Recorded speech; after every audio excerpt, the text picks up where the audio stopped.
Hey, can you hear me?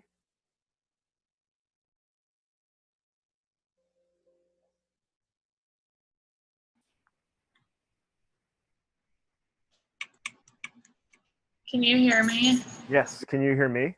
Yeah. Cool beans. My dog is right here and she's like super, I don't know, ready to go do something.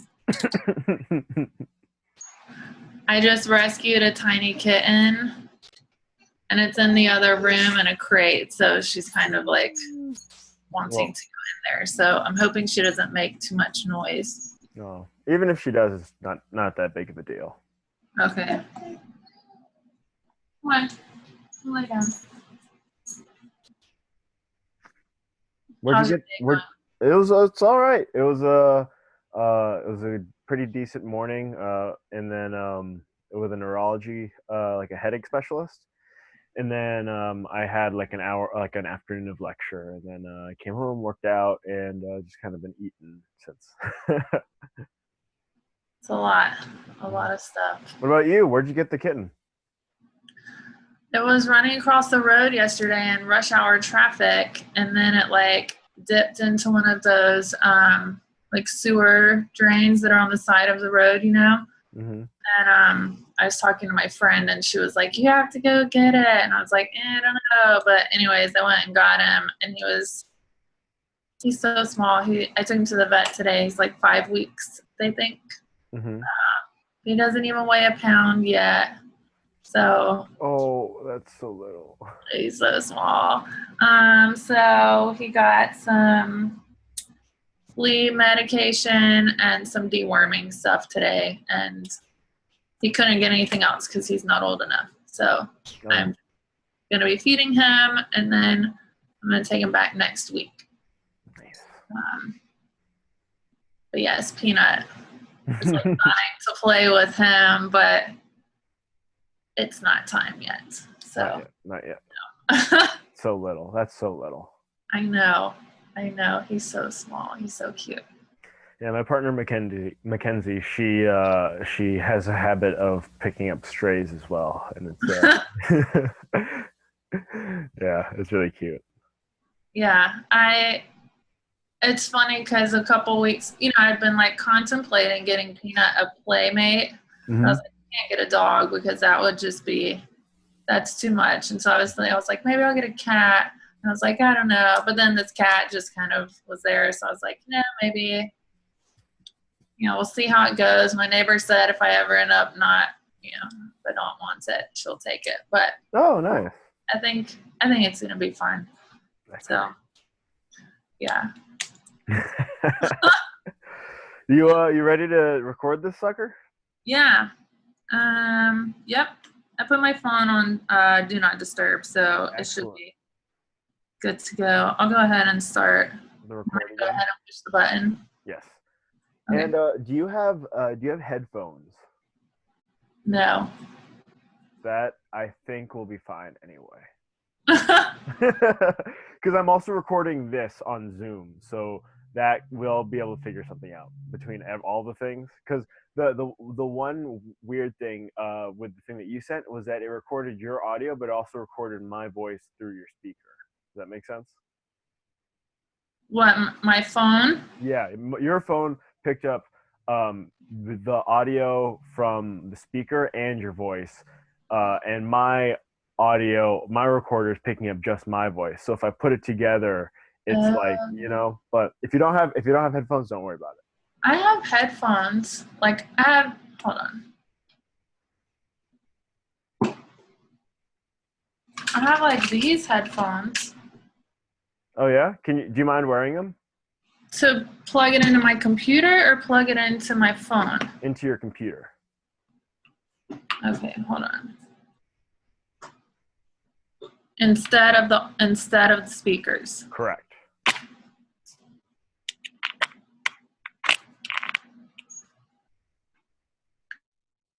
Understand what's happening. Yes. You only want my voice recorded on my phone. Yes, and then we'll have like when I put it together, it'll be like both. You see what I mean? Oh, I see. Yes. Oh, and you sound so much closer now because of the little microphone here. Okay. Yeah, you sound closer too because you were coming out of my speakers that are like back there. Oh, gotcha. Yeah, so that's probably why it sounded weird on the recording too, because you were further back. Gotcha. All And right. now you probably won't pick up as much background noise either. Oh, perfect. Well, maybe on the phone. We'll see. Whatever. Um, okay, I'll go ahead and push the button then. Do it. Woo. All right. So we'll do some warm-up questions, and then we'll roll into the interview itself. Is that all right? Yep, that sounds good. Do you know the four? Before we start the warm-up questions, do you know the four prompts off the top of your head? 4 prompts Yes. of what? Of the interview. No. Okay. So if you maybe you might want to type them out because so what I'll do is the four prompts are I am, Uh-huh. before I die I want, Oh gosh. when I die I want, and after I die I want. What? I didn't know I was having to do all this. It's all right. Well, we can talk about whatever you want during this interview. When I die, I want. After I die, I want. Yeah. So what I'll do to once we finish up the warm-up questions, I'll be like, it is October 26th, 2017. I'm sitting here in my Coopersburg home, and Kat Thomas is sitting in St. Petersburg, Florida, and we're going to be talking about death through the 4 prompts. And I'll say, hey, Kat, what are the 4 prompts? And you'll say, I am. mm-hmm. Before, and then that's it. I just read them out. Yeah, you just read them out, and then I'll ask. Yeah, read it. So read them out. I am. Before I die, I want. When I die, I want. And after I die, I want. I'll be like, great. So how do you finish that first prompt? I am. And then we'll go straight into it from there. Is that all right? Yeah, so then I talk about like what I do as a person. Yeah. Or you can say I'm a banana. You can say whatever you want. I'm a cat rescuer. Exactly. You are. You're a cat and a cat rescuer. Yeah. Oh my gosh. So what is your name and how do you spell it? My name is, well, for this, it will be, I guess, Kat Thomas. And it's CATTHOMAS. And what is your age? I am 32, but my birthday is next week, so I'll be 33. Ooh, almost 33. And what is your gender identity and preferred set of pronouns? Female and she. Good. I don't know what else you want. I don't know. That's other pronouns. And when I say home, what do you think of? My house down here in St. Pete. Yeah? Why this home in St. Pete? Is it because of the new cat and the peanut, or is it like you made it a home? Like what part of it is home for you? I've made it a home. It's my safe haven. I like to be here, you know. I have my dog here. Now I have my cat here. I have it decorated how I want. Mm-hmm. It feels good to be here. And it feels good to be in St. Pete in general. I like St. Pete a lot, so. Yeah, you have a very St. Pete vibe about you. Do I? Yes, you do. In a good way. In a good way, I promise. Not like an old retired person. Thank you. Yeah, I think the vibe here is getting a lot more vibrant and younger, mm-hmm. Which is nice. And so before you lived in St. Pete, was wherever you were living home, or is it like something about going to St. Pete and making your St. Pete home very special to you? There was something about coming here that made it very special. Because before living here, I lived in Atlanta. I never felt like Atlanta was home. It's way too big and spread out. And when I moved down here to go back to school to take expressive arts classes, I just had a really good feeling when I was down here. It just feels really good. But that's not to say that I want to live here forever. Mm-hmm. It just feels really good right now. Mm-hmm. And I feel like my creative juices are flowing a lot more here than they have anywhere else,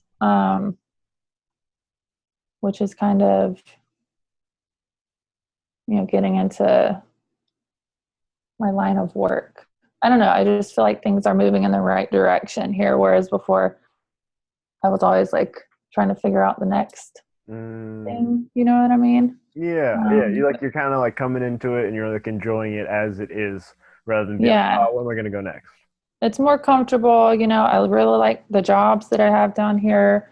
I like the people that I work with a lot. Mm-hmm. Um, yeah, I have a good group of friends. So there's not anything that's not good, at least right now.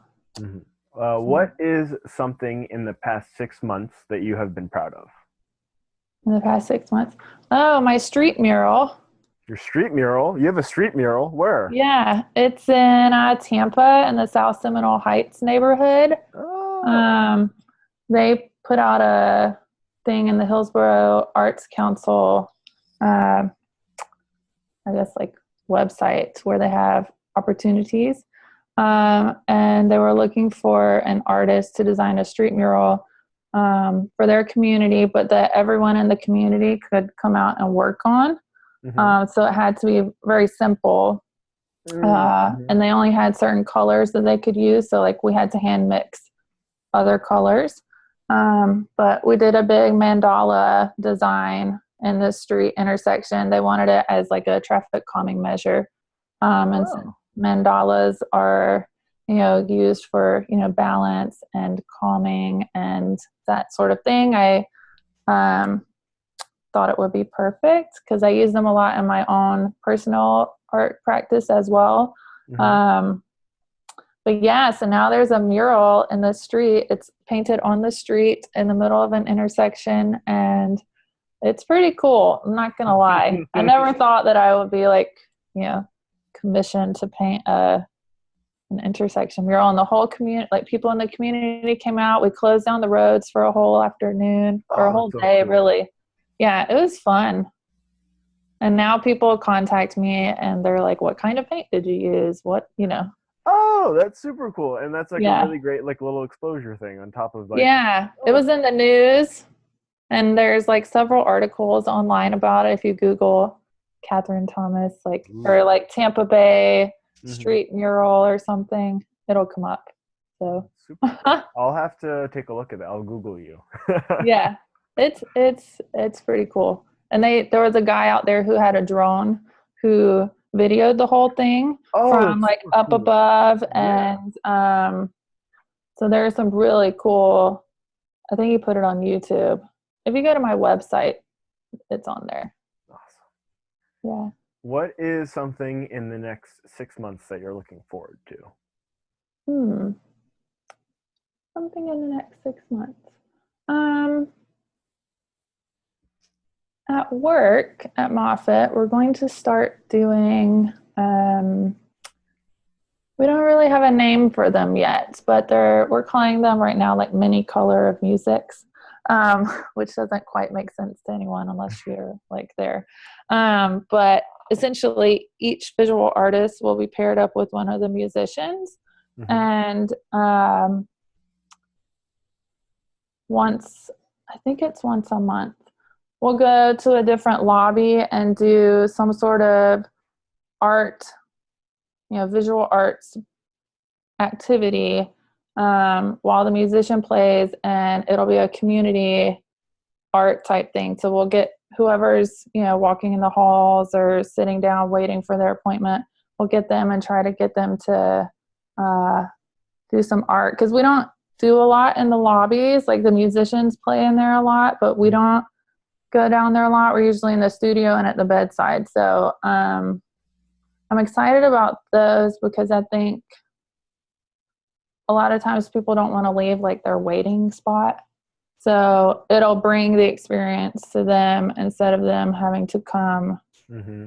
to where we are. But we get to plan like kind of whatever we want. So that's exciting. So I don't know. I don't know what mine are going to be yet, but I'm excited to start planning them. Yeah, and that Um, sounds really cool because I had a conversation with a previous guest on the podcast, and he's like a visual artist and tattoo artist, and talking about like him doing murals at music festivals and how Mm. it's so much more interesting to make art with people and like have them be a part of the experience versus them just like seeing the finished thing. Like the process is like being a part of the process, and also if they're just there and you pull them in and they actually contribute to it, that's also super cool that they can like kind of see their little stamp on it too. Yeah, and then I feel like that when people are part of the process, it makes the whole piece more meaningful to so many more people because they Mm-hmm. were either there during part of it or they added to part of it, and it makes people feel like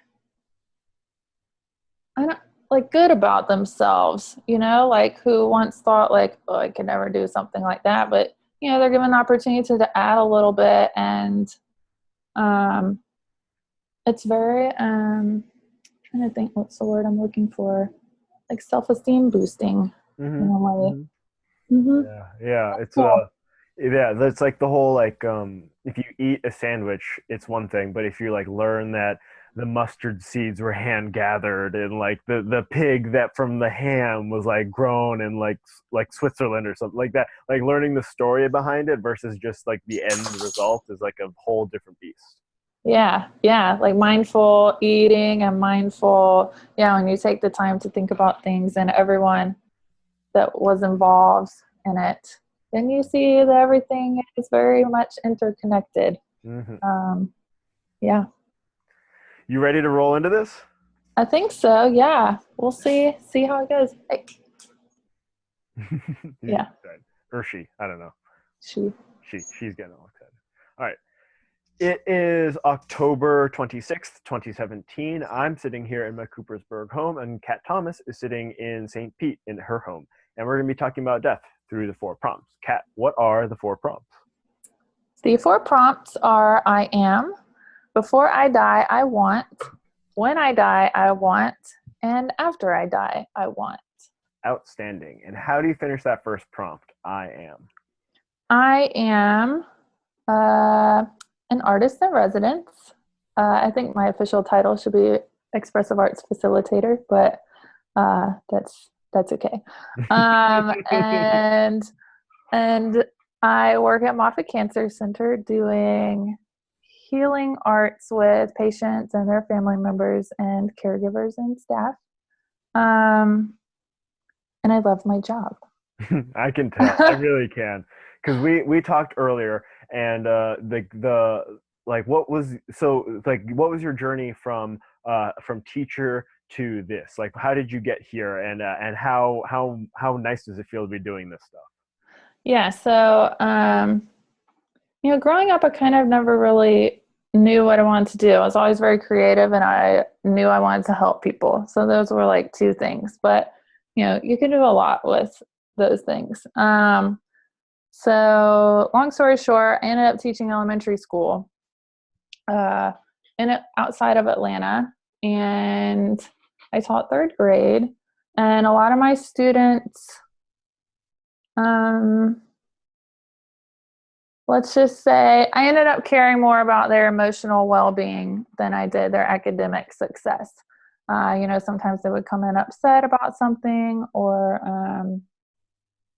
they get upset during the day. So I created a little peace place in my room where kids could go over there and take like 5 minutes and do some drawing, do some writing, something to help them calm down a little bit and express themselves and get whatever they were feeling out onto a tangible object. I had pillows and blankets and stuffed animals, and it was just a nice little cozy corner.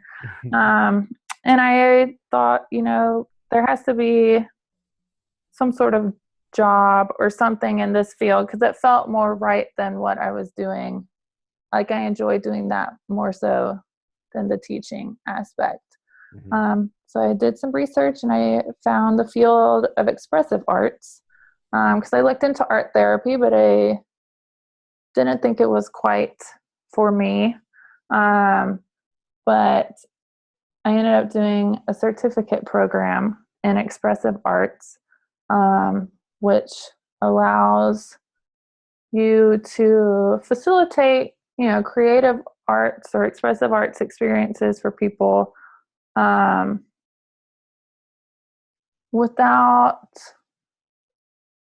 it's therapeutic, but it's not considered therapy, which I don't know that I necessarily want to be a therapist either. So this feels like it's perfect fit so far. And so that's where I am now. So I have the certificate in expressive arts. And what is what was so to most people and to myself included, before really talking with you earlier, I didn't really understand the difference between expressive arts and art therapy. Like, and you kind of mentioned it a little bit. Like, it's like the like how directed it is, right? Like art therapy is a lot more like it's sort of like a like somebody's guiding you through something, right? Yeah, and expressive arts is too. So, and you can be an expressive arts therapist as well. Oh, to even further complicate things. Yes, yes. So, expressive arts basically you use visual arts, movement, sound, meditation, drama, to either form like a healing process for people or to use it as self-discovery, using the arts as a tool. Right. And I would say the biggest difference between expressive arts and at least expressive arts therapy and art therapy, is that in expressive arts, we believe that the creator of the image, they're the only ones who know what the image means. And then in art therapy, they're more interpretive. The facilitator or therapist is more the one who interprets things. But yeah, I don't provide therapy to people. I only guide them in practices to help them relieve stress, mostly for stress relief. Almost like you don't you don't provide therapy, you like facilitate a therapeutic experience. Yes. I see. Which can be a little bit confusing. But we don't follow any sort of medical model for things, and people don't come with a specific diagnosis that we're trying to treat, if that makes sense. It's more, at least where I work, we have an open studio, so anyone can come in, and we have different practices set up that people can do that anyone can do. So, as long as they can move their hands, they can do them. And that's one of the things that we want people to feel safe and supported in there, and that they can't fail at something that they're going to try, because if you're setting someone up, to do something where they could fail, then it's probably not going to be a very therapeutic experience. But yes. So your response was, "I am an artist in residence," and so that's like your job title, but that also implies that you're an artist too, right? Yes, that's why I feel a little conflicted about the title, because a lot of times an artist in residence will come into a hospital. They're trained in some area of fine arts, so like a visual artist, or I don't know, a sculptor or a photographer or something like that. And they'll come in with that background and help people. But I don't have that background. Although I do my own artwork, it's more, I don't have any technical training, if that makes sense. Do you resist the title of artist? Because you said you do your own artwork, but do you not identify as an artist yourself? I do now, but I just, sometimes I feel like people, I don't know, like I feel like I'm an artist, but I feel like other people who are specifically trained in some sort of, fine art area look at me and are like, well, you're not really an artist because you don't have that trained background. But that's part of my job, is to let people, get back in touch with their inner artist that they, a lot of times have disconnected from. I think everyone is inherently creative, and somewhere along the line, people are told that they're not an artist. And so this has been a huge process for myself. I didn't identify with being an artist before I went through the expressive arts training. And then I was like, you know what, everyone is inherently creative. And that's why I feel part of my job is to help bring that out of people again. Because it's a way of expressing yourself. People have done it, from the beginning of time through movement or, writing on the walls of caves, everything. Yeah, it's sort of like artists with a capital A is reserved for the people that go through art school and have the beret and the easel and all of that. And there's something about recognizing our own ability to make art, and that makes you an artist. If you make art, you're an artist. That's just all it is. Right. So I think it's been really interesting. So many people are so afraid of picking up a paintbrush, or if we have some community artwork that's out that anyone can add a little bit to, and people are so afraid that they're going to mess the whole thing up and it's going to ruin it, and they have no artistic abilities, whatever. So many excuses. And then once they finally do something, they're like, oh, I didn't mess it up, and that actually felt good. And they usually come back to do something else. So in a way, I feel like part of my job is to give people permission to play with art supplies again and do, because if it makes you feel good and you're getting you're getting something good out of it, there's a benefit to it, then why not? You don't have to show it to anyone else, but you can be an artist at your own house, Yeah. It's not saying you have to go off and try and sell your artwork and do all this stuff. It's just for your own health and well-being. It's fine. Totally okay. Would you describe your current arts practice? Sure.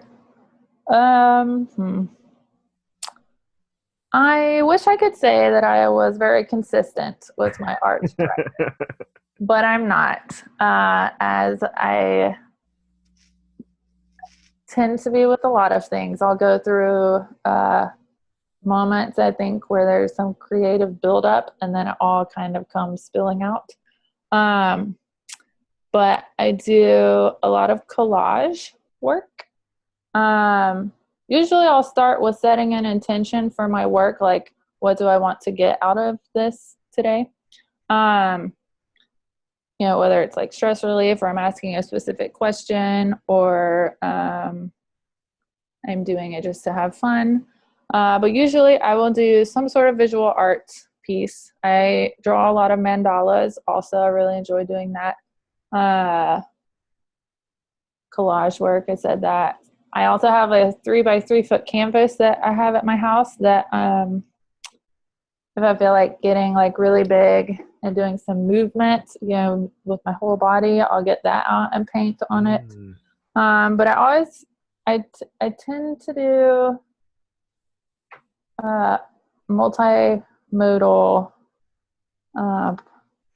processes, which means doing a visual arts piece and then some writing afterwards, or doing a little bit of movement first and then a visual arts piece and then some writing. I always do the visual art and I always do the writing. Those are two things that I always do, because I feel like the visual arts piece kind of helps take everything that's inside and puts it onto something tangible, and then the writing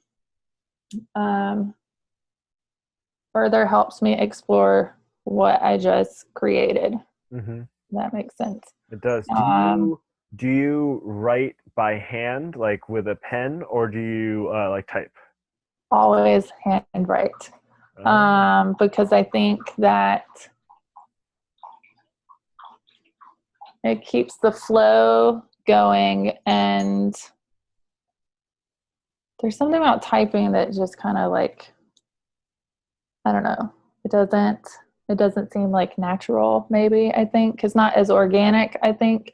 And it's interesting, you can tell when I'm writing, like after I've done something, my handwriting gets really big and sloppy and like at the beginning, and then it'll slowly get like back to normal, which Interesting. is really interesting. So trying to see. Yeah, but yeah, I usually do, yeah, the visual arts and then the writing. And I have specific things that I start with when I do the writing. So I usually start with I am, and then just do, don't censor it. I don't ever censor it. So whatever comes out, comes out. Which I think it took me some time to get used to that. When you're talking about things, it's easy to censor what you're going to say. And when you're writing about things, you can censor it, but you're not going to get as much out of it unless you're just letting it all out. Even if there's some really weird stuff that goes onto the paper, you just accept it as it is and you just keep writing, and then later on you can reflect on it. But that's a part of it, is like getting it all out there. For my writing practice, one thing that was really important for me was separating drafting from editing, and it sounds like that's what your practice of after you complete the visual part, the writing is. It's like drafting is just vomiting words out. Like you don't edit, you don't like you just get words out, and like even with all the typos, you just get words on the page, and then ideally you separate the editing with like either a different computer or like a different thing entirely, so you separate it like physically and mentally. And with editing, then you start to like worry about like, oh, does this sentence flow well, like does it make sense, like get rid of all the typos, all of that stuff. But like separating drafting from editing was really important for me, just to be able to write a lot and regularly, because if you're drafting and editing at the same time, you'll never get anywhere. Or if you do, it'll like you might spend so long on a sentence that you forget the rest of the paragraph before it's like comes out. Yeah, it's exactly like that. And that also sounds a little bit like what you do with the expressive arts, is like just like telling people like you don't need to edit now, just draft, just get it out. Yeah, and we oftentimes tell people like when they come into the space, like whether it's a studio or the conference room or whatever, to leave their critic at the door. Just leave it over there, because we don't need him or her in the room. It's a judgment-free zone. That's another thing that, because we don't teach art classes, not like painting with a twist or anything like that. It's very abstract, and like we're not here to tell people if their stuff is good or not. That's not the point. Yeah, the point is just to get everything out. And yeah, sometimes it's people always feel good afterwards, but sometimes they have very emotional experiences. Would you dig into that a little bit? Because at Moffitt, at the Cancer Center there, it's like they do a lot of really great medical work, but there is that lack of like the emotional aspect of it, and I imagine that it might be part of what the expressive arts does. Yeah, so at Moffitt, they part of their vision is whole person care. So it's not just treating the physical ailments, but it's also treating social, emotional, spiritual well-being of a person. It's treating the whole person. And we work as a team to help people on their journeys. We have social workers, we have chaplains, we have artists in residence, we have massage therapists, a very long list of people who are there to help support patients.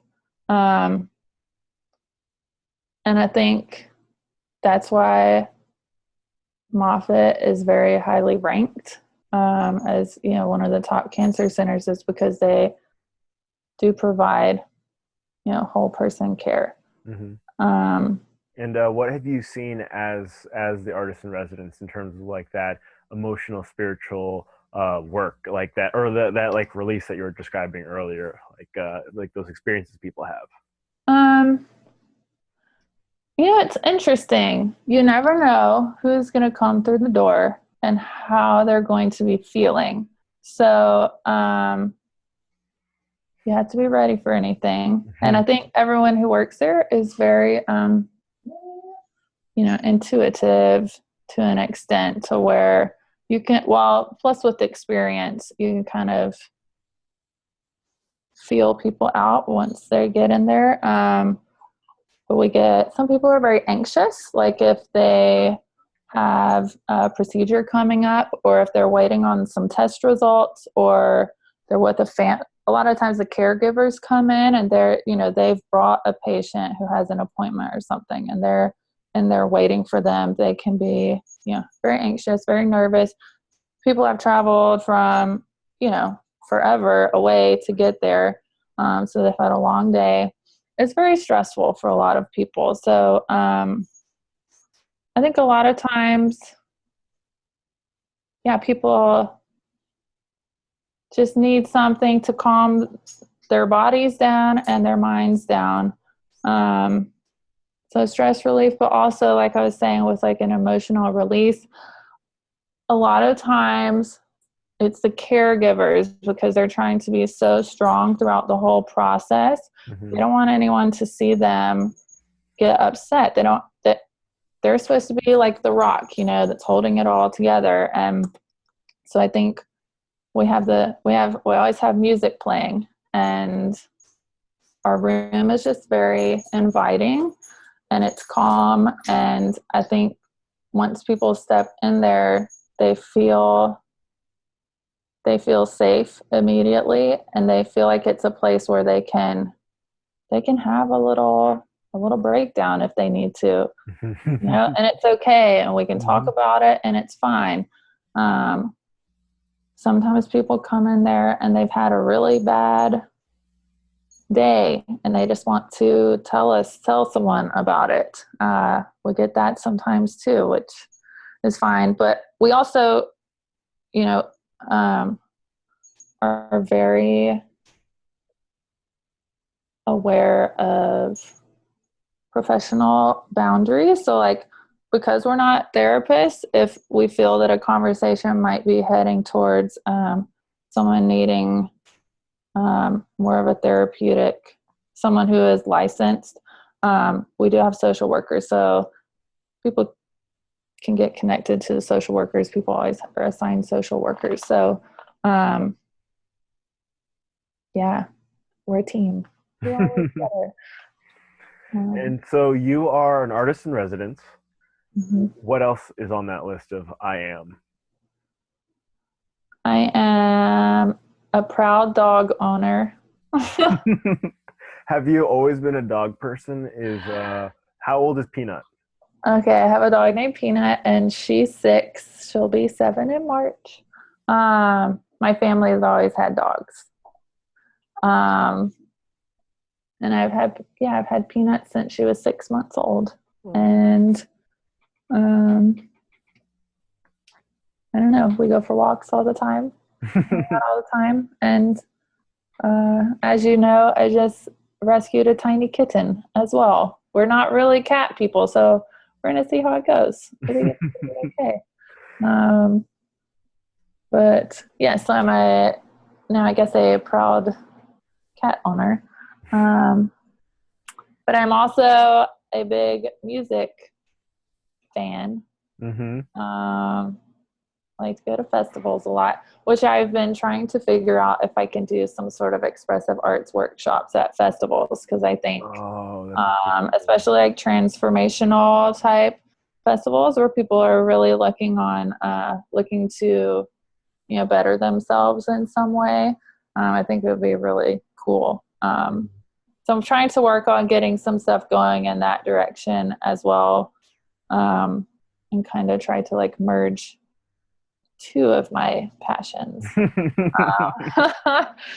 So we'll see how that goes. That sounds really nice.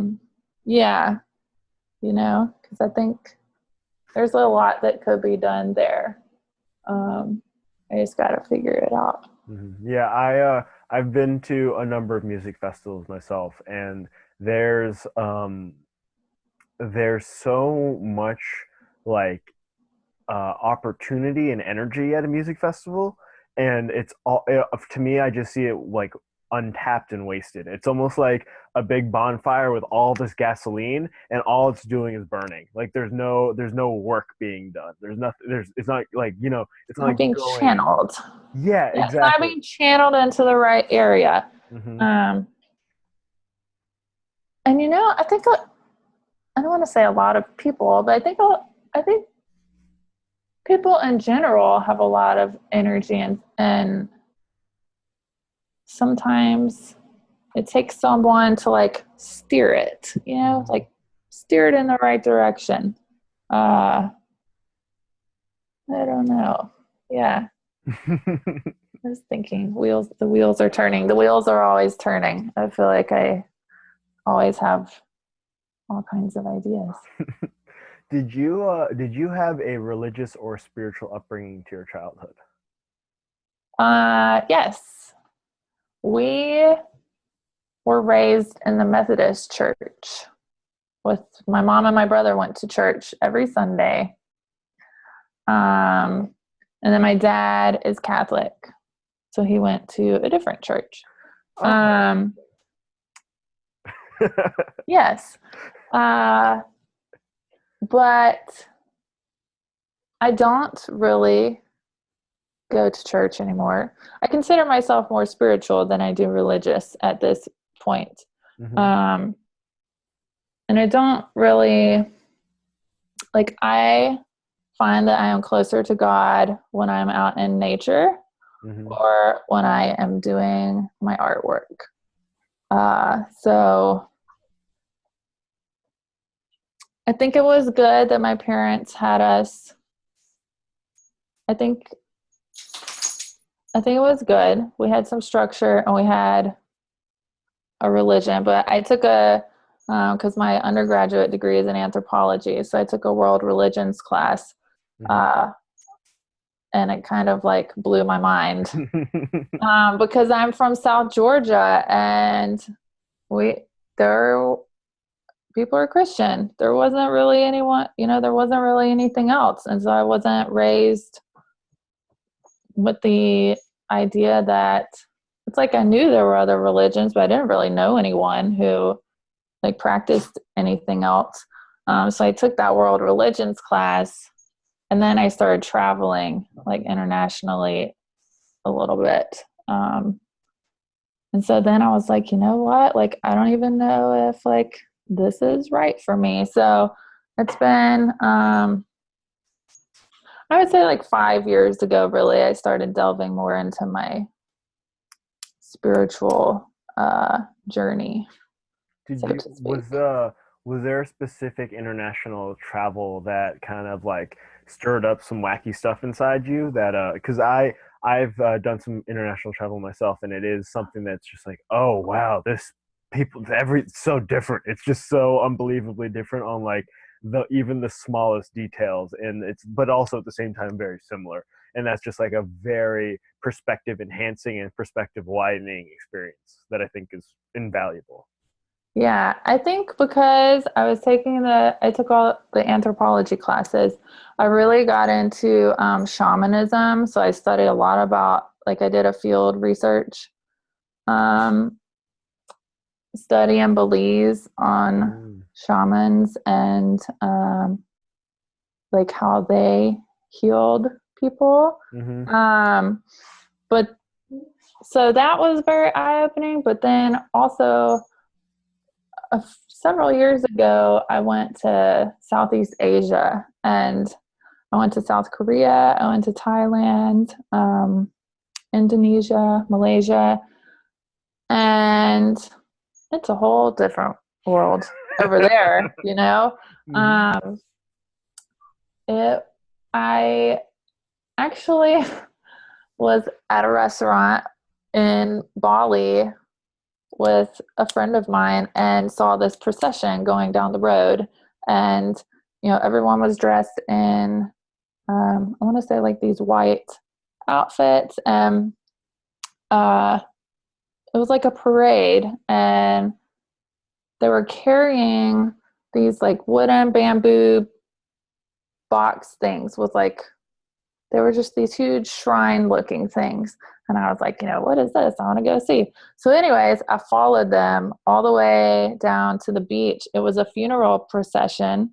And they ended up having like a huge celebration of the person's life. And then they like set the people on fire and everyone watched, and it was like a huge celebration. I don't know. It was very interesting. And that's just one of the things, like, we don't do that here that I know of. I don't know anyone who, does those kind of things. Here, mostly funerals are very sad and not a celebration. Mm-hmm. It is like a very hidden and even the way we treat the bodies of the dead are sort of like we must make them look as alive as possible, so you can't even tell that they're dead. It's such a bizarre, I don't know. It's so weird. And they put the embalmings, and it like makes people last longer. Their bodies don't decompose as fast. Mm-hmm. And they're just sitting in boxes underground. It's so bizarre to me. I don't know. It's so weird. Mm-hmm. I don't know how we got on this topic. Well, I It's guess good. I do. I mean, But it's a podcast, right? It's good. It is perfect. And so I think that's a good segue. I know. So how do you finish the prompt? Before I die, I want. um, hmm. Before I die, I I want a lot of things. I want the field of expressive arts to be widely known. I want people to, you know, be able to find like an expressive arts facilitator and say like, I need you to help me with this and help me relax a little bit, and or just to have people doing art on their own just to do it. Mm-hmm. Um, I want the stigma of that to not be there. I want people to feel comfortable making art because they want to, moving their bodies around because they want to, because it feels good. Um, I want to have my own studio where people can come and I can have workshops and, like self-development workshops or um, like self-discovery through the arts or something. I don't know. I I want my own space to have events or, be a part of a wellness center or something. Mm-hmm. Um, Yeah, because I'm thinking about it in terms of like when the avenues that people have for like like they go to a yoga class, then when you follow along with the instructor and you do the thing that the instructor does, or you go to a learn to paint night or like a wine and paint night, and they have a painting and they tell you how to do the techniques to do that kind of painting only. And it's like it's very like follow along, and I know like that versus what you're kind of describing, which is like, just do your thing, just make it your yeah. thing. Like, here's the space. We're going to have like, I don't know, a visual art, like collage writing, collage and writing night or something. I don't know, with a theme of stress relief or a theme of um, releasing what no longer serves me or something like that. I've been very close to having workshops, but I'm getting there. It's going to happen. Not in my own space yet, but uh, that's one thing that I want to do. And I want people to I want to, yeah, to be more accessible and more normalized, I guess. I don't even know if that's the right word, but yeah, like yoga has become a huge thing now. Um, I actually think mental health awareness is becoming a much larger topic. Um, like people taking mental health days from work. I think a lot for so long that's been like shoved on the back burner until people have like total meltdowns. Mm-hmm. Um, so I want to have like classes where people can come and do their thing.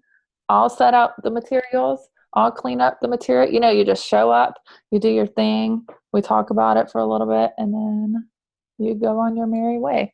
Mm-hmm. Um, yeah, so I want that before I die. I want a studio before I die. What else do I want? You know, professionally, that's what I want. I want to have kids at some point. Yeah. Yeah, yes. Do you know? Is it in? I guess. Is it important? Like, how would you want to raise those kids? Would you want to give them sort of the structure of a religion that, in sort of the same way that you did, or like, yeah, no, that face tells me a lot. You're thinking. You know, I nanny for a kid part time, um, also, and they have just provided him with a lot of different books on religion. Um, so I'm wondering, because you know, you don't want to like experiment with your kids, but you kind of are, you know, they're like, Mhm. you've never done it before. So you're kind of doing what you think is best for them and seeing what happens. Mhm. Um, and I know all parents think that's, you know, that's, they think this is what's best for their kids. So I don't, I'm not going to raise my kids and go to church every Sunday because I don't do that. I feel like it would be hypocritical and uh, I would feel awkward, I think. Mhm. Uh, but I do think there needs to be something, Some sort some of sort of structure. structure. I Yeah. don't know what that is yet. I like don't interact with children very much. I haven't done my pediatric rotation yet, but I like always get like every time I interact with them, I always like get a little startled with like, oh my goodness, they just like don't know so much stuff. Like they like don't even know how to move their bodies well. Like it's just like this bizarre like they'll just walk into poles. Like it just happens. And like when you're talking about the ways to like interact with the world and think about the world, it's such a tough thing. And like I uh I was just listening to an audiobook called The Lakota Living the Lakota Way, and it's this Joseph Marshall.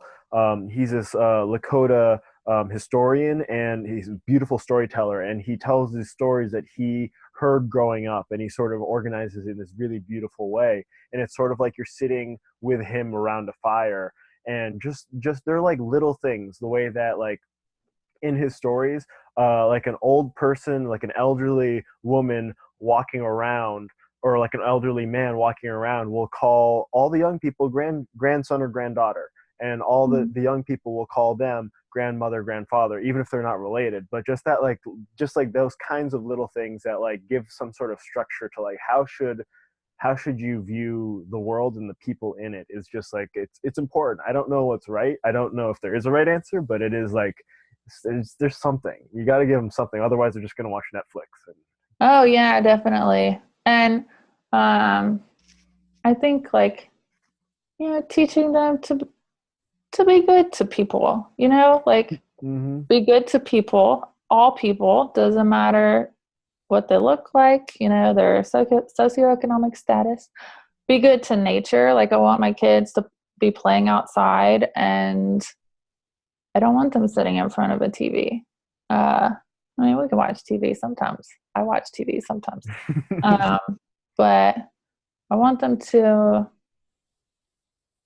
appreciate nature and be in awe of like how beautiful it is. So I kind of feel like, I don't know, I don't know, there has to be a structure and there has to be like respecting your elders. There has Mm-hmm. to be like rules and stuff, but uh, I don't know that I would necessarily want to take them to like an organized Hmm. religious event unless they ask to go. Or maybe we could go to a bunch of different ones and see what they like or Hmm. something. I don't know. I kind of, I think it's Montessori schools. The schools that, it might not be Montessori, but the kids kind of like develop their own curriculum, kind of. They Hmm. like learn through like project learning based things. I think I could be merging two different things, but where they like want to study religions, but then you can like teach them math and stuff in there too. Hmm. I forget what that's called, but anyways, Sounds maybe pretty that's how cool. to raise kids. And Hmm. I like read that, find out what your kids like to do and keep like giving them as many resources in that area. Um, because that's how you hone in on like what they're going to want to do as an adult when they get older, is you like help them figure out what they're good at, what they like doing, what they don't like doing. And I don't know, I'm not a child expert though. I don't have kids, so I don't really know how that's going to go, but these are my thoughts I like on them. They're good things thoughts. as of right now. How do you finish the prompt? When I die, I want. Hmm.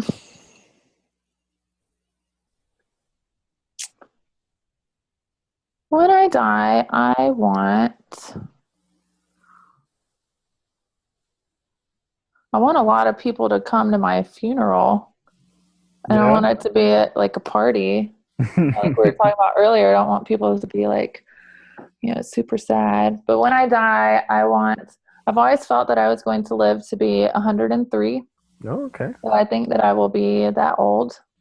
So I want to be at least 103. So it'd be Um, like what, the year like 2070, something like that?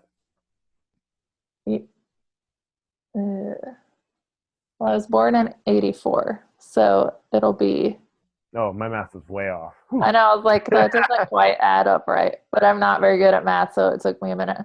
Um, Whatever that would be. 2084, 20, or 2087, because it'll be 100. Yes. Yes. Okay. 2087. So it'll be okay. And do you, oh goodness, where was I going to go with this? I want to, I don't know, what were you going to say? No, no, go for it. Go I for it. want to be very active, like right up to when I die. Yeah. Yeah, I think so. Have you And thought about the moment of your passing at 103? no, not too much. I That's fair. don't really think about that very much. I just know 103 has been a number that has stuck with me. Um, but I guess I would want to be, I would say I wanted to be surrounded by friends and family, but I don't really know if I want anyone there when I'm dying, you know? Like I might just want to die by myself. Everyone can say goodbye and then I'll just Mm-hmm. slip away. You know what I mean? Mm-hmm. Um, Mm-hmm. I don't, I think that would be very difficult for someone to have to watch someone else die. Yeah, I So, resonate with that very strongly. I feel like it should be like, you kind of go into this world, and there's all these people around you that you don't really know, and then you get to know them, and you're like, okay, these people are pretty cool, but like your transition away from life, it's like such a, you're going in alone, and it's like one of those things where it's like it'd be nice to kind of go alone, like to just to to not have to worry about the what people think or like how sad they are. You're just like, no, this is my time. Like it's like your birthday, it's your death day. You get to, it should be yours to like celebrate in your own little weird way. yeah. Yeah. Now I'm thinking about it. Yeah, I think I want to be by myself with like fur blankets and stuff. Maybe Maybe some outside. candles, Yeah. fur blankets and candles.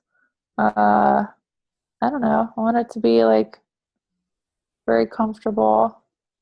Yeah, because I don't want anyone else to like have to see me die. That would be, I don't want to, be there once. I would rather someone say, I'm almost, like, I'm almost there. You can tell me your goodbyes now. And then that's that. And then you let them be Mm-hmm. in their final moments. Has there been a death that has affected you deeply? Mm,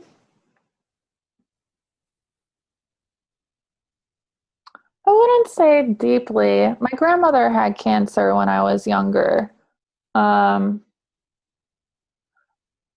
but she and my two great grandmothers all died like kind of around the same, like within a few years of each other. Um,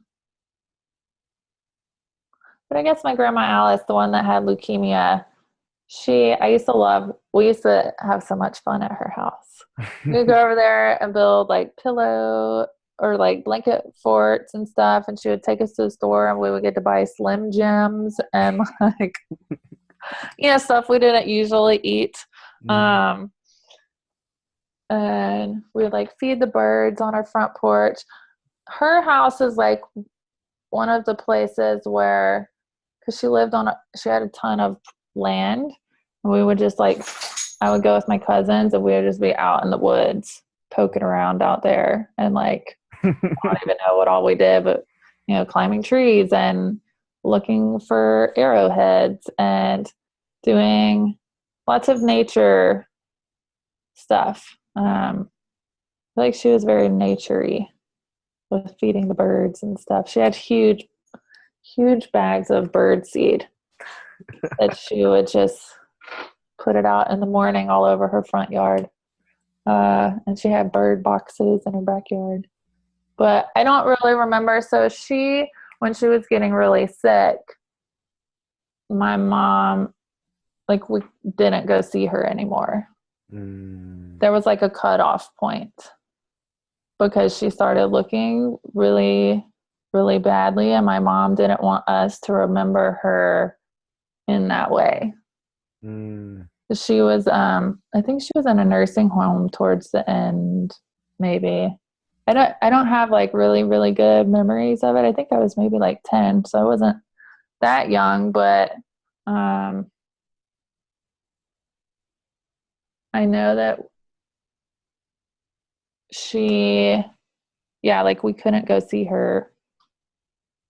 I guess we're kind of told like to say your goodbyes. Maybe that's where I get that from, because she was then allowed to like do her own thing. Mm. Um, and then my two great grandmothers, I don't really remember. They passed away before that, so I don't really remember a lot of that. But Mm. yeah, I would say her death out of all the funerals and stuff that I've been to is probably the one that sticks out the most, because she was so fun.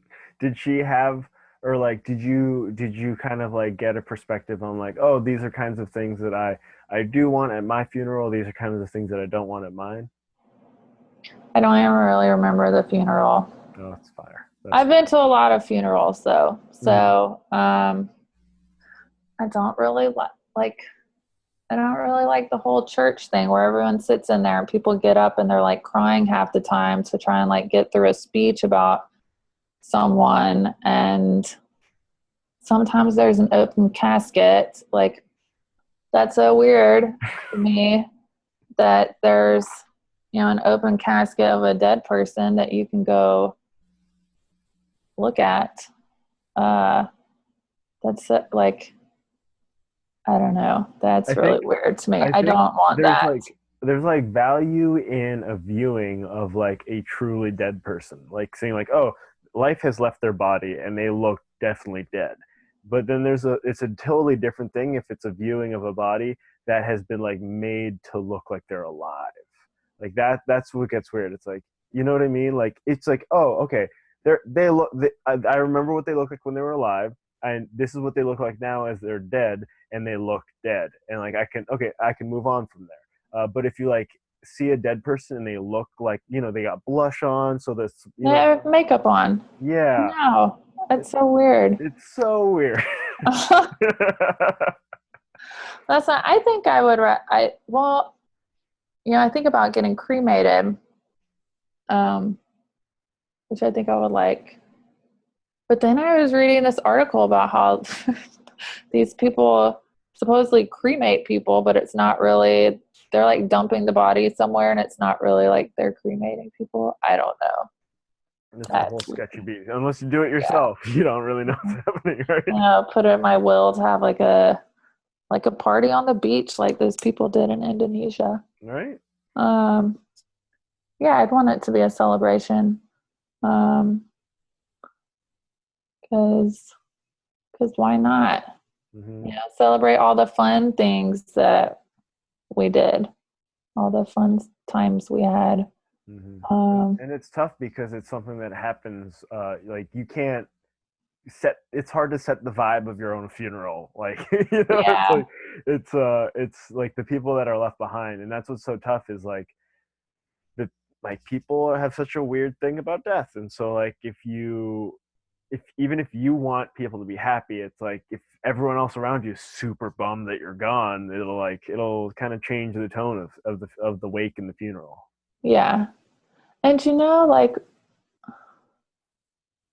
yeah, and you don't really, like, things don't really hit home, like, because I work at a cancer center, so people do die, and Mm-hmm. it is like, that's a part of it.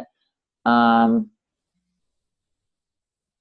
but you almost kind of like working in that setting become kind of like, I don't want to say like emotionally numb, but unless you have like a real personal connection with someone, um, it's just you see it as just part of like the cancer process, but it's part of life's process as well. Mm-hmm. Mm-hmm. Um, but you're still like kind of removed a little bit.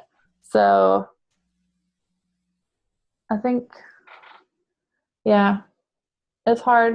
Yeah, it's hard to tell people, yeah, this is how I want you to behave at my funeral, because it's just, you can't do that. Yeah, That is yeah. kind of a weird thing. Uh,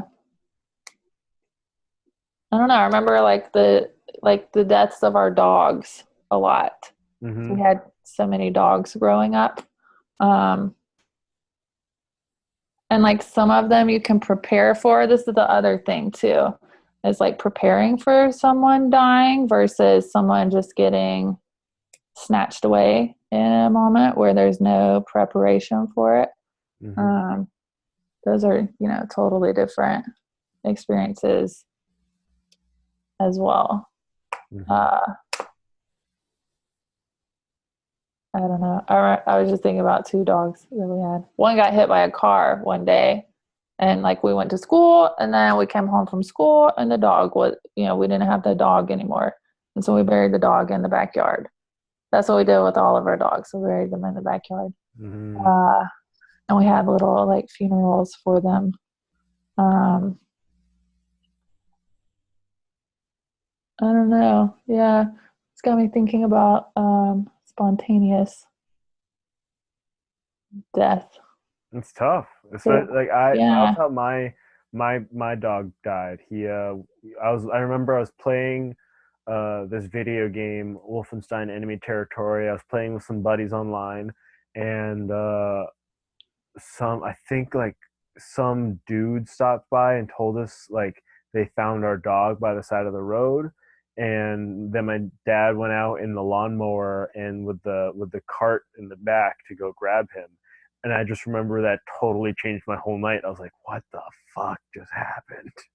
I know. And you're like so upset because you think you're gonna like, it's your dog. You're gonna like Yeah, play with them he's gonna tomorrow be super or stoked to whatever. see you or whatever. Yeah. Yeah. And when they're like just all of a sudden gone, um, I don't know. It's difficult. And so like thinking about that with people, um, I don't know if it, I think if someone's sick and they kind of like unexpectedly take a turn for the worse and then die, that's one thing. Because you're like, they're already kind of suffering a little bit. So you like you're semi-prepared and you don't want them to suffer. And so it's more okay that they die. Mm-hmm. But it's the ones that like when people have a random heart attack and then they just die on the spot.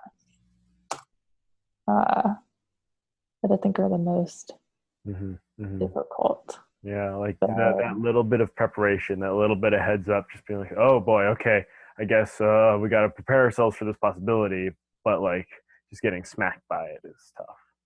Yeah. I don't know why this just made me think of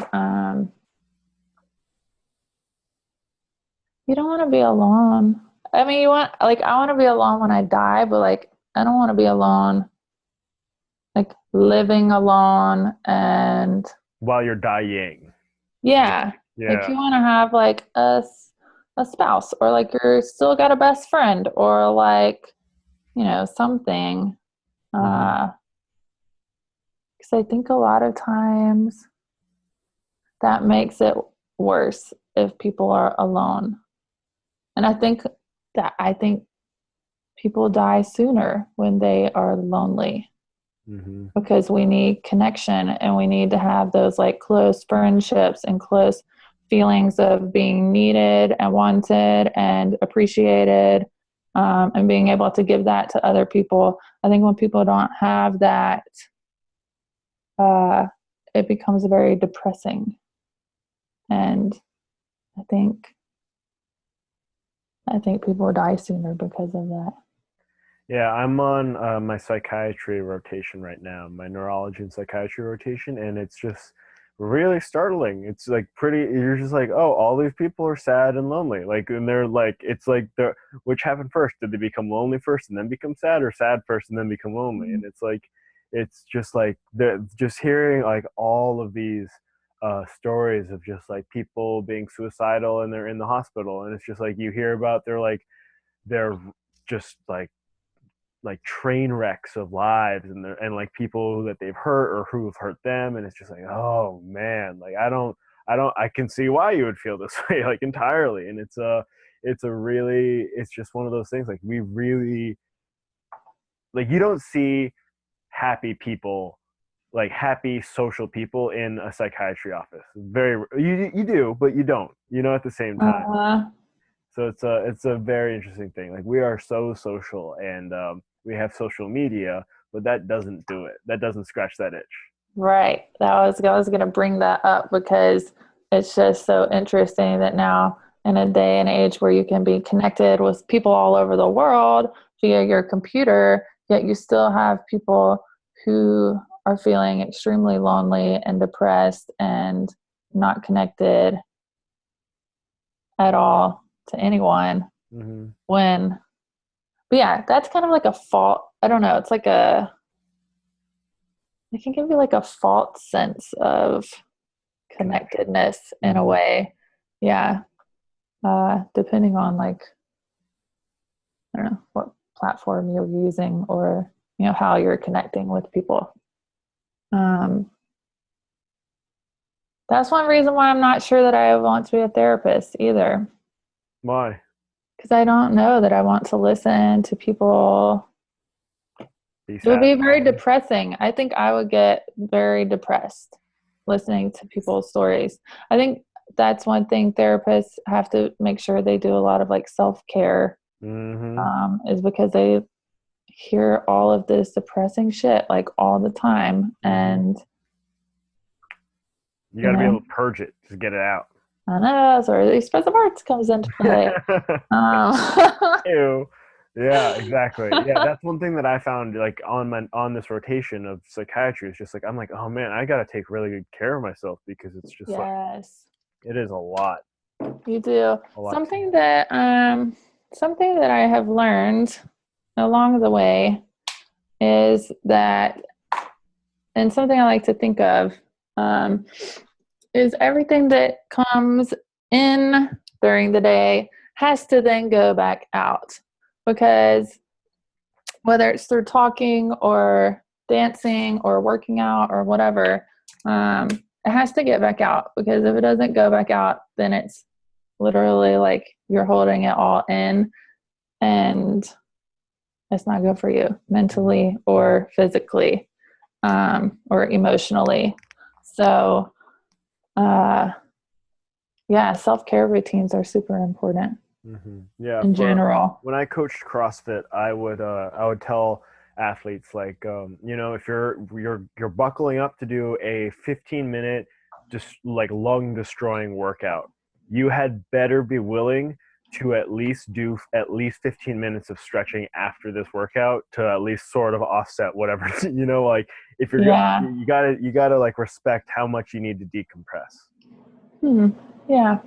So, how do you finish that final prompt? After I die, I want. After I die, I want to leave behind a legacy. Legacy of what? A legacy of helping others heal through the arts. I don't know. I kind of feel like I might write some books at some point. Um, maybe do, I don't know. I want to leave behind a body of work that people can, look at and use as resources. Mm-hmm. Um, I think everybody wants to live a meaningful, purposeful life, I would think. Maybe not. I don't know. But I feel like that's something, I want to like look back when I get really old and think like, yeah, I've done a lot of really awesome stuff and I've inspired some people and I left behind some things that hopefully will help others on their journeys. Um, a legacy of sorts. Sounds We'll good. see. We'll see how it goes. Yeah. And are you optimistic or pessimistic about the future for the world and life and the earth itself after you pass? After I pass, I'm not sure how things are going to be at that point, honestly. Because I was just told, I don't know if this is true or not, but that some sort of new like vaccine or something is coming that's going to help people live longer. Um, but then the world's going to get overpopulated and then it's just going to be awful. So I kind of feel like that's how we're headed now. And by the time I'm, dying or dead, I don't think it's going to, I don't know that we will have snapped out of our environmental destruction yet. I don't know how long it's going to take before people like start taking things more seriously. Because Yeah. it's obvious that we're destroying the planet. So I think right now the world is ruled mostly by power and money and without any regard towards animals or the ocean or anything like that. I don't know what it's going to take for things to start going in the other direction. So when I die, it might there's a very high chance it's going to be way worse than it is right now. Yeah. Whatever the world looks like in 100, 200 years, it's going to be very different than it did 100, 200 years ago. Like it's just going to be totally different. Like and the thing is, you can't move backwards. It's like the things are just too wacky, too changed to even consider trying. Like you don't see people like uh, tearing down apartment complexes to let the forest back. It's always the other way around, unfortunately. Yeah. Yeah. And I don't know, like think about like even just like the amount of cars that are on the road now. Everybody drives. And like I think at some point no one's even going to be able to go anywhere because there's just going to be too many cars. So there's going to have to come up with I don't know, flying cars or something. I don't know. I don't know if that will ever really be a thing, but um, hopefully that will happen before I die because I would really like to ride in a flying car. Um, yeah, I think, I don't know. Things are weird. Things are weird, and I feel really bad. I signed so many petitions, you know, about like, sign this petition, save this elephant, sign this petition about palm oil, sign, Mm. whatever. And I'm like, are these even doing any good? I don't even know. Like, I don't know. Is that even working? I try to donate money to, no, I can't think of the World Wildlife uh, Foundation Fund, Mm-hmm. whatever it's called.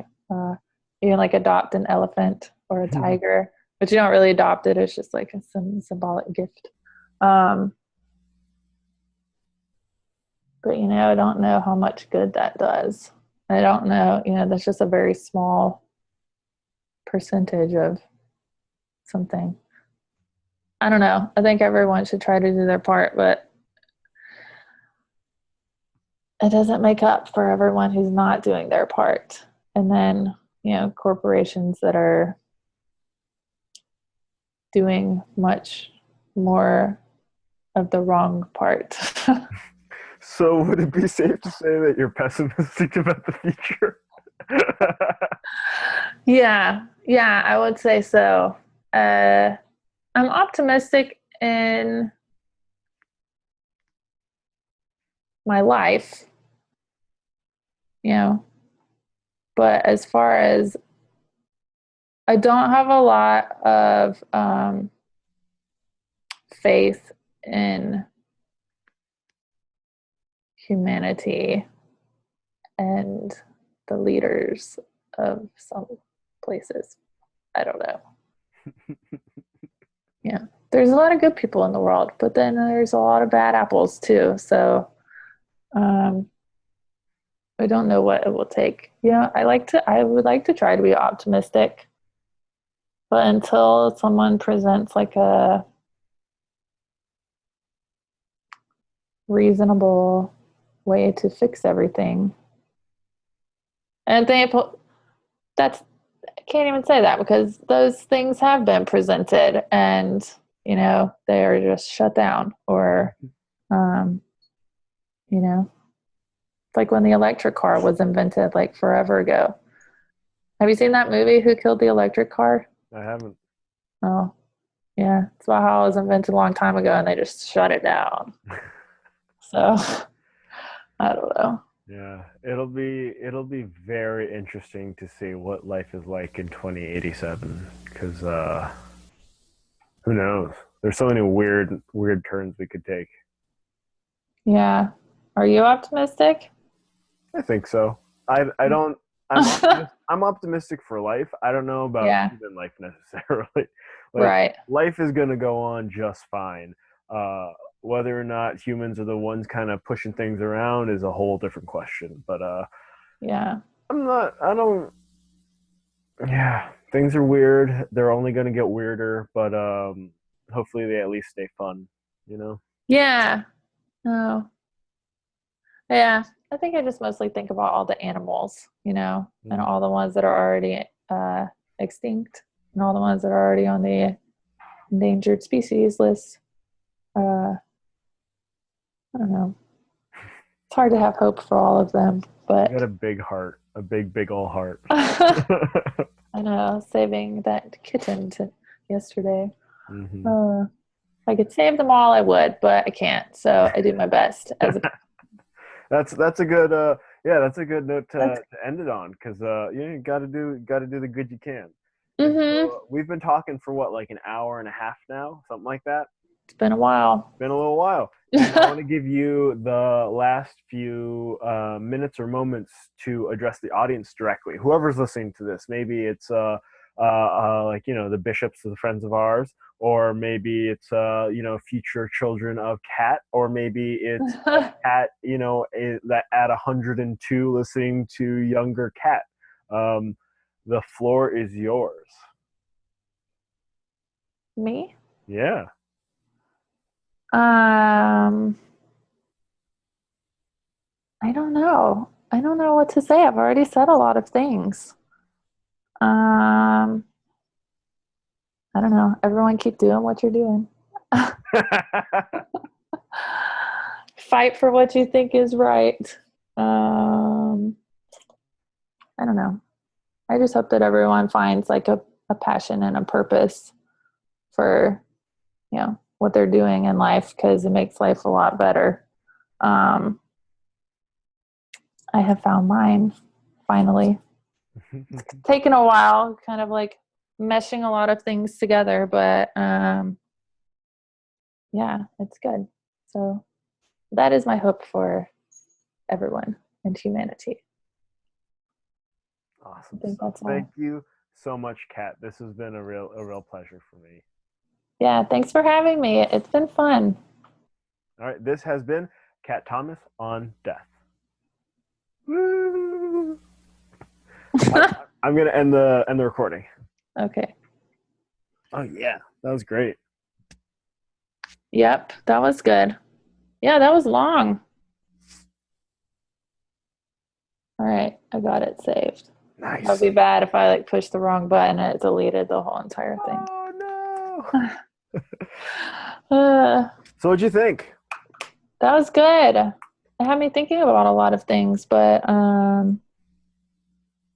yeah, I think it was good. And I tried to be optimistic, but you know what? I just don't know how things are going to go. No, I'll take that over false optimism. Yeah, it's going to be great. Although I do say that sometimes to people. A friend of mine just found out that she has cancer, and I was like, don't worry, it's going to be great. And she was like, it's not going to be great. I think it was because, like, it's one of those moments where you don't know what to say. Like, you're like, oh my God, like, shit. So I was like, don't worry, it's going to be, gonna be great. And then she was like, no, it's actually not at all going to be great. I was like, I okay, could see that happening. you might be right. Um, yeah. But yeah, this was good. I'm glad I decided to do it. I am too. It'll be so I'm gonna send these files off to a buddy of mine to edit together and stitch it together, and I think we'll have it up and available for listening purposes by the weekend. That's exciting. I have my first podcast checked off the Woo! books. Yay! Woo! A friend of mine, actually, she has been my yoga teacher down here, but she's moving to Philadelphia. Actually, I think today she's driving up there. Anyway, she's gonna start her own podcast Ooh. as well, which is exciting. Yeah. She's gonna do like I don't know, modern day healing modalities or something like that. So it should be interesting. I'll let Yeah. you know what it is whenever she gets it going. Please do. She's very big into like ayahuasca and like medicinal healing. Mm-hmm. So yeah, it should be interesting. That's pretty You cool. could be a guest speaker on hers. Yeah, that'd be really rad. Yeah, that would be cool. Yeah, finding all those cool people is it's interesting because it's like tough in that like I want to do it in person, so like scheduling is like a whole Hmm. like tough thing, but it's also like, oh, but I can also do stuff like this where I can like do it across the country immediately, you know? Yeah, this is nice. My Expressive Arts Florida school just started doing online like mini workshops. So Oh, like essentially you just tell everyone to gather all their materials before, like, this is what you'll need, and then you all get on Zoom and someone leads it and people can do it at their house. And I was like, that's a good idea. that's pretty Because a cool. lot of times people are like, ooh, I don't have time to, they don't want to leave and like go somewhere and then you don't have to rent a workshop space. Oh yeah, there's just everybody's just doing it.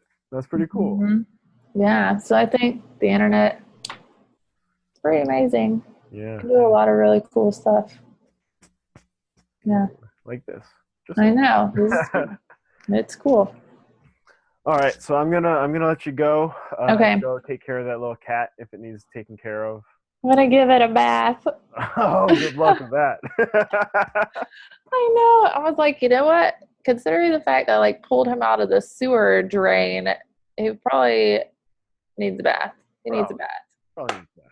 He's gross. So good luck with that. Let me know how it goes. Yeah, yeah, I will. It's probably not going to go. It might be okay. I don't know. It We'll see. might be all right. Who knows? We'll But see. yeah, and when you get the chance, send over that file. Okay, I'll do it right now Sweet. so I don't forget. All right. Thanks so much. All right, thanks, Bye, Eugene. cat. Bye. Bye. Bye. Ooh.